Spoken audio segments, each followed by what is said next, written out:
네, 우리 박수 환영하겠습니다. Let's welcome Thomas as he comes out to share his My Story.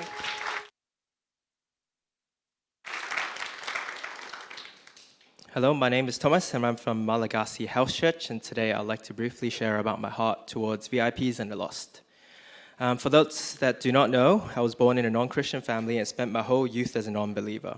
I first started attending house church in my young adult years because my girlfriend, now wife, Sophia, and started attending church once an English service at our church was established. Although I was very closed and guarded at the beginning, my faith has slowly grown over the past few years thanks to God's grace. In house church and at church, we talk about VIPs a lot. It was something I used to not think about much because I'm the VIP.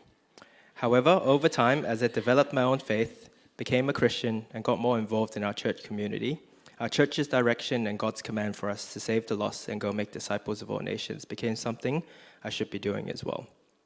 In our community, I'm very thankful we have so many role models and examples to learn from and be encouraged from, ranging from youth members to young adults and older church members. However, something became very clear to me. I do not have a heart for the lost.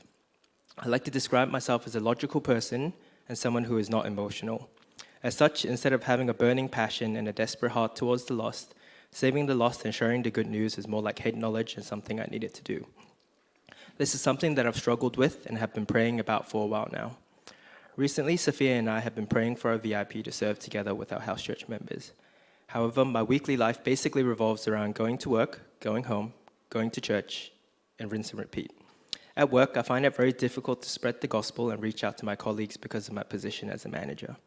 Therefore, if we take my workplace out, it leaves me with home and church. So where am I supposed to find VIPs?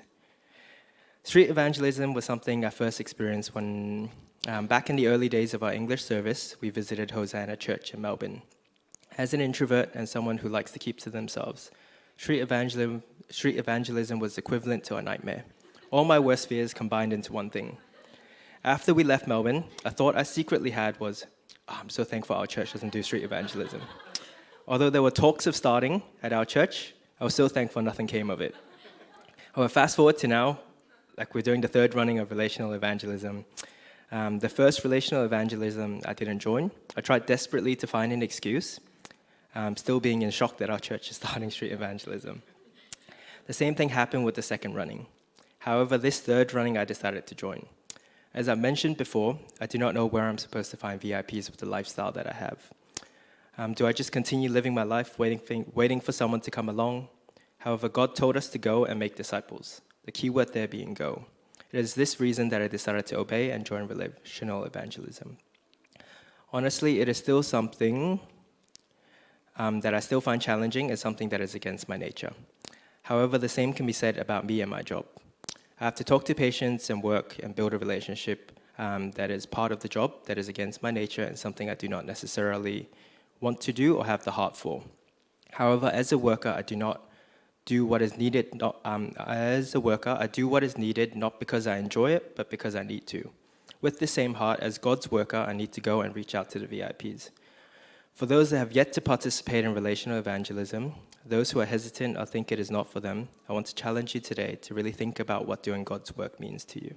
Is it something you do because it is convenient or because it is fun? As a worker, do we get to choose what work we want to do or what work we don't want to do? I would like to conclude my story by encouraging everyone today to participate in the next running of relational evangelism, because it is the work God has called us to do. I thank God for helping me process my thoughts and coming to this conclusion, and I thank you for listening, and God bless.